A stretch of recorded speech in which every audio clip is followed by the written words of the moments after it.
Vilma Santos o Ate V na tinaguri ang Star of All Seasons. As Joseph Estrada na kilala sa pagganap na Asyong Salonga.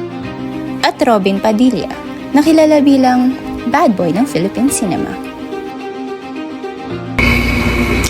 Bago pumasok ang mga artistang ito sa mundo ng politika, sila muna ay tinaguri ang Star of All Season, Asyong Salonga, at Bad Boy of Philippine Cinema. Kilala ang mga ito bilang mahusay na mga aktor sa ating bansa, inidolo at tinangkilik ng bansa.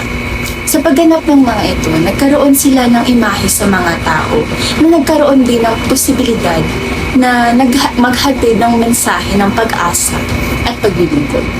Kung ating tutukuyin, bilang lang sa ating mga dagulik, kung sino ba talaga ang nag-aral at kung sila ba talaga ay kwalipikado sa politika.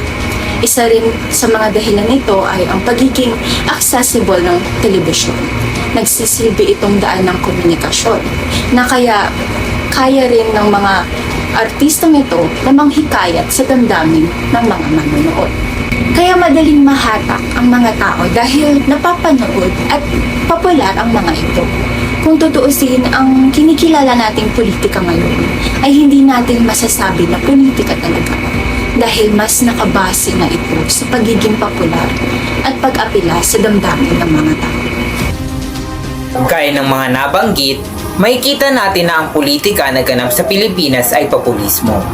Ang populismo ay ang pag-apela sa damdamin ng tao at hindi sa kanilang rasyonal na pag-iisip.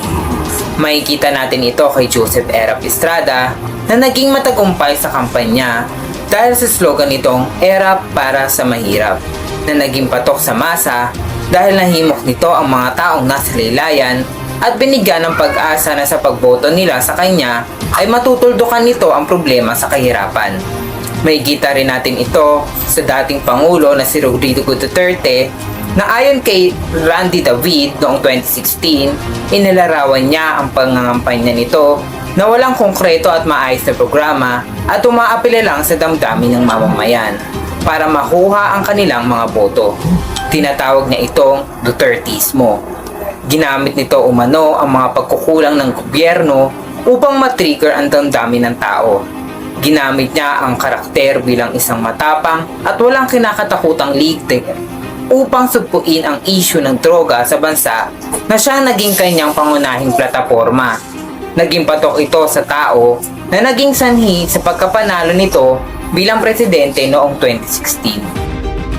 Ang mga nabanggit ay nagpapakita na ang mga mamamayan ay walang akses sa politika dahil ayon kay Alan Bandu, ang politika ay hindi lang naman umiikot sa isa, dalawa o ilang isip lamang.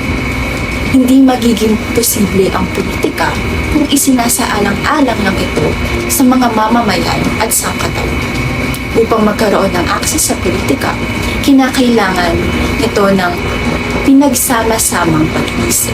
At hindi ito nangyayari dahil ginagamit ng mga taong nasa kapangyarihan ang damdamin ng tao upang hindi sila makapag-isip ng kritikal pagdating sa politika.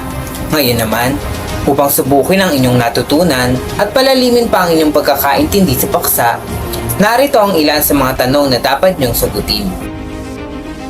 Why do you think celebrities engage in the world of politics? What do you think, other than populism, can be an effective way to win over the vote of the people? In the Philippines, who do you think people would vote for? The populist candidate or the service candidate? And why? Is being famous will guarantee you a position in the government? Why do you think?